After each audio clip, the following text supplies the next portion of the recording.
வாங்க. வணக்கம் ஐயா. நீங்க வெளியே இருங்க. பால்பாண்டி ஐயாவுக்கு வணக்கம் சொல்ல. வணக்கம் சார்.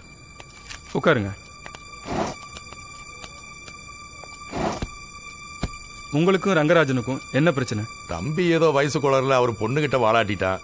அதுக்காக ஏசி ஆபீஸ்ல வச்சு செம மாத்திட்டாங்க. சோ ரங்கராஜனை கொன்னுட்டீங்க. என்னங்க இது?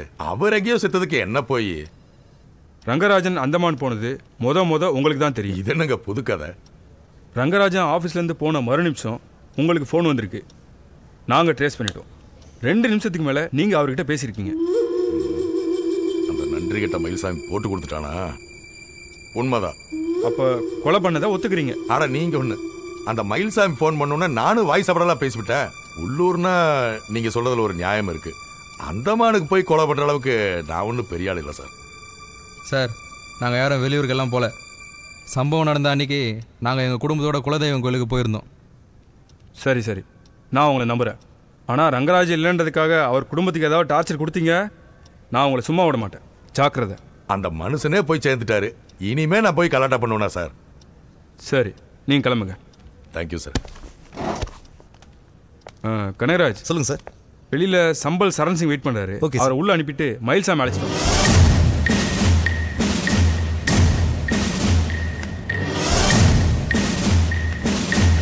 நீங்க உள்ள போலாம்.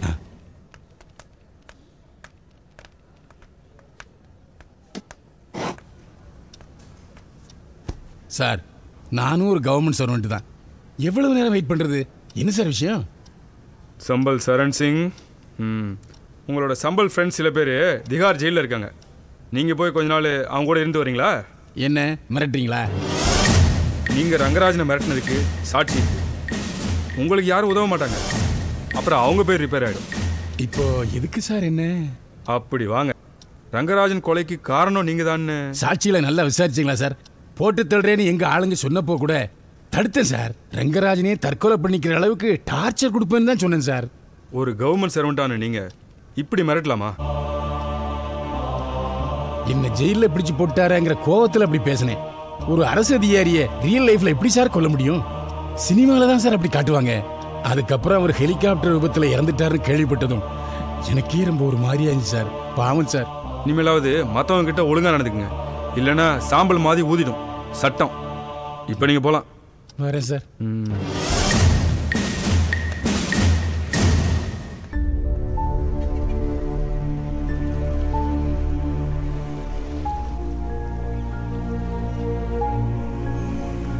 என்ன யோசனை? சில நேரங்கள்ல நாம செஞ்ச காரியங்கள் சரியா தப்பான்னு தன்னை தன்னிலிருந்து வேறுபடுத்தி ஒரு பார்வையாளராக கவனித்து பார்த்தால் உண்மைகள் எளிதில் விளங்கும். நீங்க சொல்றதெல்லாம் சரிதான். சாரி, மன்னிக்கணும். உங்க பேர் என்ன? அதை நான் கேட்கவே இல்லையே. அது இயல்பானதுதானே. ஆளரவமற்ற சூழலில் தனியாக இருந்த உங்களுக்கு மனித இனத்தின் உதவி தேவைப்படும். அது ஆணோ பெண்ணோ எந்த மொழியா இருந்தாலும். அதனால் பெயருக்கு அவசியம் இல்லாமல் போய்விட்டது. என் பெயர் இளவேனில். Beautiful name. பொருத்தமான பெயர் தான். சார் வணக்கம் சார். வாங்க மயில்சாமி. நல்லா பிஆர்ஓ வேலை பார்க்குறீங்க போல இருக்கு. பிஆர்ஓ இல்லை சார், அட்டெண்டர். யாருக்கு? புரியலீங்களே. இல்லை, யாருக்கு அட்டெண்டர் வேலை பார்க்குறீங்கன்னு கேட்டேன். கவர்மெண்ட் ஆஃபீஸ் இருக்கா இல்லை அந்த பாண்டியனுக்கான்னு கேட்டேன். யாருங்க பாண்டியன்? மயில்சாமிக்கு ஸ்பெஷல் ட்ரீட்மெண்ட் கொடுத்துட வேண்டியதுதான். யாரு? அந்த கல்குவாரி பாண்டியனா சார்? ஆமாம். அந்த ரங்கராஜன் அந்தமானு போன விஷயத்த பால் பாண்டியனுக்கு ஃபோன் பண்ணி சொன்னது நீங்கள் தானே? ஆமாம் சார். உங்களுக்கு எப்படி தெரியும்? ராமு தான் சார் சொன்னார். அடுத்த கால் யாருக்கு பண்ணீங்க? யாருக்கும் பண்ணல சார். மயில்சாமி, உண்மையை சொல்லுங்க. இல்லை பாண்டியனுக்கு பண்ணது உண்மைதான் சார். வேற யாருக்கும் நான் பண்ணலை சார். அப்போ வேற யாரு? சார் எனக்கு ஒரு டவுட்டு. ஆஃபீஸ்கிட்ட ஃபைல் கொடுக்கும்போது ஆஃபீஸ் ஃபோன்ல இருந்து யாருக்கோ கால் பண்ணாரு. எப்போ? நான் பேசி முடிச்ச உடனே அவர் பண்ணாரு. மயில்சாமி, கரெக்டாக தெரியுமா? கண்டிப்பா தெரியுங்க. நான் உள்ள போனதுக்கே அவர் என்னை திட்டினாரு. நல்லா ஞாபகம் இருக்கு சார். நல்ல ஆஃபீஸர். சரி மயில்சாமி, நீங்க கிளம்புங்க. வரேன் சார். இது என்ன கிணறு வெட்ட பூதம் கிளம்புன மாதிரி? ஏங்க, உங்களை தான். கொஞ்சம் நில்லுங்க. ஒண்ணுமில்ல. நீங்க ஒரு பாட்டு பாடுனீங்களே, அந்த பாட்டை திரும்ப பாட முடியுமா? ஏன் இந்த நீங்கள் இந்த தீவில் இருக்கும் 2 பேருக்கும் இடையே எதற்காக போலி மரியாதை? பேர் சொல்லி அழைக்கலாமே. இளவேனில்,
நான் ஒழுக்கம் கெட்டு போயிட்டேன். என் மனைவிக்கு துரோகம் பண்ணிட்டேன்.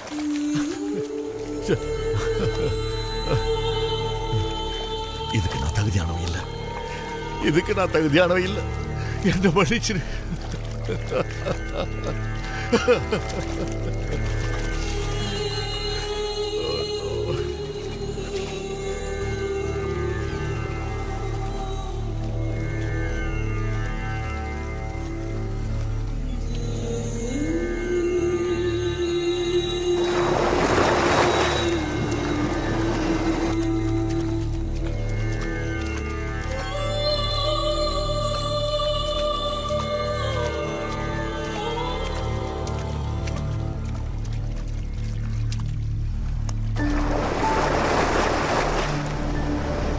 நாம் தவறேதும் செய்யவில்லை. ஏன் இந்த நான் கல்யாணமானவன், 2 பிள்ளைகளுக்கு அப்பா. அந்த சமூகத்தில் இது தவறாக இருக்கலாம். ஆனால் இந்த சூழ்நிலை வேறு. ஓர் ஆண் பெண் என்ற அளவில் இந்த உறவில் களங்கம் ஒன்றும் இல்லை. இது இயற்கையின் விதி. அது சரியா கூட இருக்கலாம். ஆனா இனிமே நான் எப்படி என் பொண்டாட்டி மோதல முடிப்பேன்? என் பையனோட காதல கூட நான் கொச்சப்படுத்தி எல்லாம் பேசியிருக்கேன். தவறுதல் மனித இயல்பு. ஒரு காட்டுவாசி என உங்ககிட்ட இருக்கிற தெளிவு கூட என்கிட்ட இல்ல. அப்படி இல்லை. வெகு காலங்களாக போதிக்கப்பட்டவை, பரம்பரை பரம்பரையாக ஆண்டாண்டுகளாக மூளையில் ஏற்றப்பட்டவை. ஆனால் எங்களுக்கு அப்படி இல்லை. அந்தந்த தருணங்களில் வாழ்க்கையை அனுபவிக்கும் சுதந்திரத்தையும் உரிமையையும் பெற்றவர்கள்.